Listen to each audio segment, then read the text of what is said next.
بسم الله الرحمن الرحيم، والصلاة والسلام على أشرف المرسلين سيدنا محمد وعلى آله وأصحابه أجمعين. كل سنة وانتم طيبين ورمضان كريم. وطبعا فطار رمضان ما يحلاش إلا بالمخلل المشكل الجميل بتاعنا. ايه رأيكم النهاردة نعمله مع بعض ونشوف الطريقة والحاجات اللي احنا عملناها كلها؟ أول حاجة معايا مية مغلية، حلتين من المية المغلية، ومعايا كيلو ونص من الليمون، اسمى الليمونة 4/4 من غير ما اكمل للاخر، ومعايا كيلو ونص من البصل.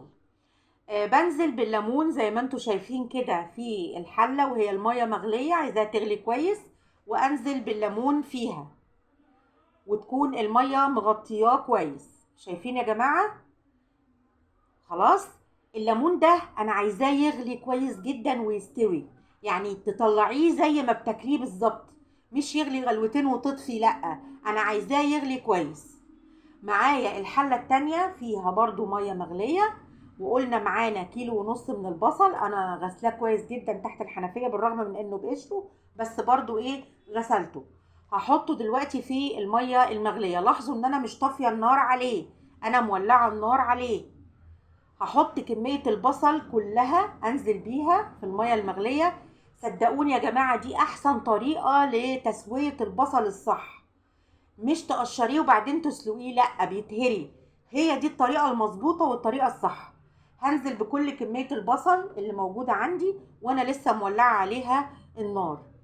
هستنى دقيقة واحدة بس، دقيقة واحدة، وبعدين اطفي النار عليه خالص واسيبه تماما يبرد.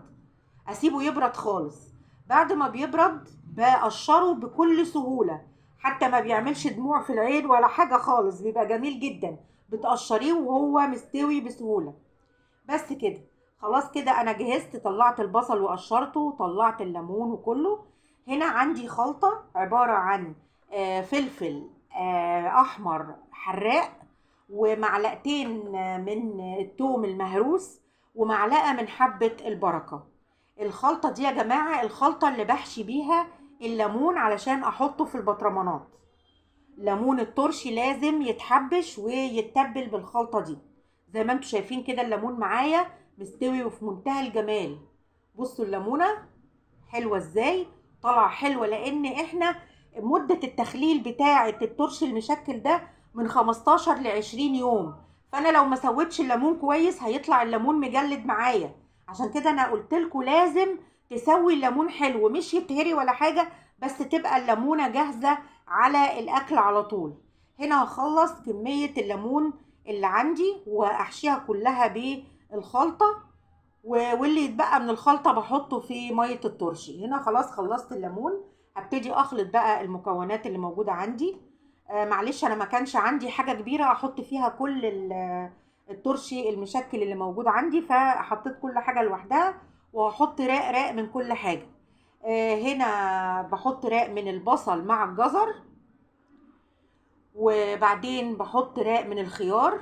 واكيد طبعا انتوا شايفين الخيار سليم، لان احنا لو قطعنا الخيار مش هيستحمل التخليل وهيتهري، فاحنا بنخلله سليم ونقطعه لما المخلل يخلص ان شاء الله، وتاكلوه بألف هنا وشفا.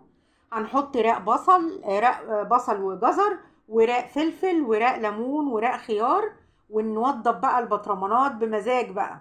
كل سنة وانتوا طيبين. حاجة كده جميلة وانتي عاملاها في البيت بإيدك، مش شارياها من بره مش عارفه مصدرها فين. وبعدين يا جماعه الاسعار عليت جدا، انا معرفش بقت يعني حاجه ربنا يعني هو المعين. الاسعار غاليه جدا، فالواحد بيحاول ان هو ايه يوفر بقدر الامكان، ويعمل الحاجه بنظافه في البيت، وما يحتاجش ان هو يشتري كل حاجه من بره. شويه مخلل يبقوا موجودين عندك طول شهر رمضان، تاكلي منهم بألف هنا وشفا. زي ما انتوا شايفين كده انا عماله ايه احط في البطرمان. الليمون بقى ده هيظبط المخلل ظابطه ايه، هيخلي طعمه في منتهى الجمال. راق جزر وبصل، وراق خيار، وراق فلفل، وراق ليمون. ظبطي يعني البطرمان بمعنى اصح، يبقى متمون كده ومكبوس كويس، ما يبقاش متهوي. اي مخلل دايما يا جماعه نخلي البطرمانات بتاعته مليانه مدكوكه، ما تبقاش مهويه. وبعدين ننزل بمحلول الملح والميه بتاعته. تمام. خلاص كده انا تقريبا خلصت البطرمان الكبير ومش هيكفي، هنضطر نجيب بطرمان تاني. الكمية بسم الله ما شاء الله، اللهم بارك، طلعت حلوة جدا. مليت كده البطرمان بتاعي وهجيب بطرمان تاني.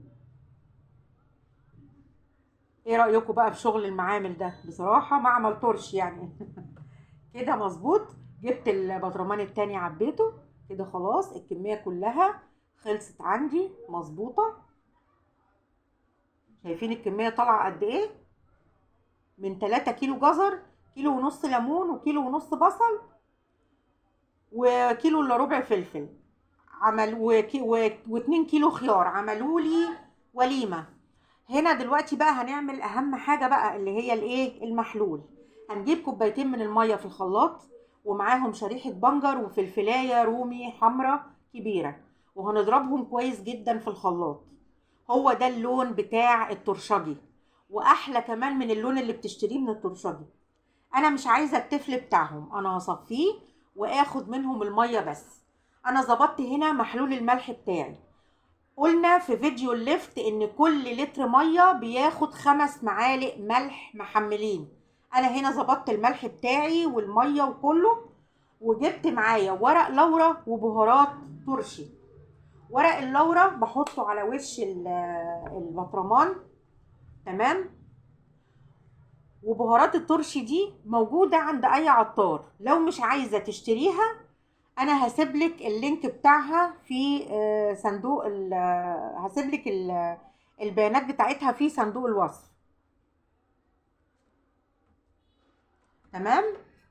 أنا كده بملى بقى المية بعد ما قلبت بهارات الترشي فيها مظبوطة. شايفين لون المحلول جميل ازاي يا جماعة؟ اللون في منتهى الجمال. ايه رأيكم بقى؟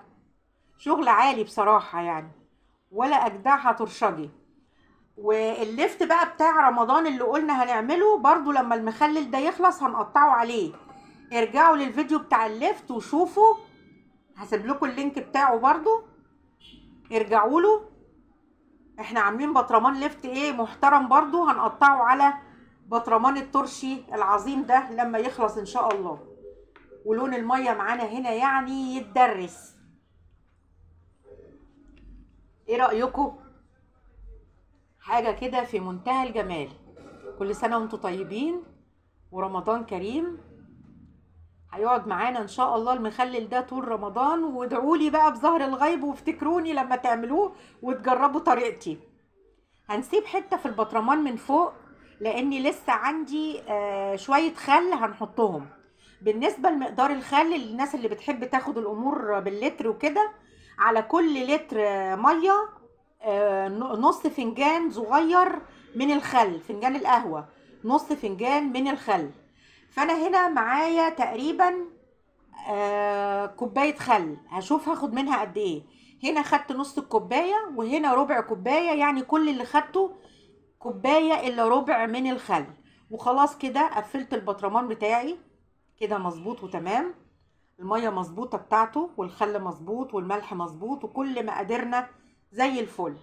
شايفين بقى العظمة؟ كل سنة وانتم طيبين. ولو عجبكم الفيديو ادوني لايك وشير وسبسكرايب للقناة، وافتكروني في رمضان لما تعملوا المخلل بدعوة بظهر الغيب. كل سنة وانتم طيبين، تحياتي ليكم.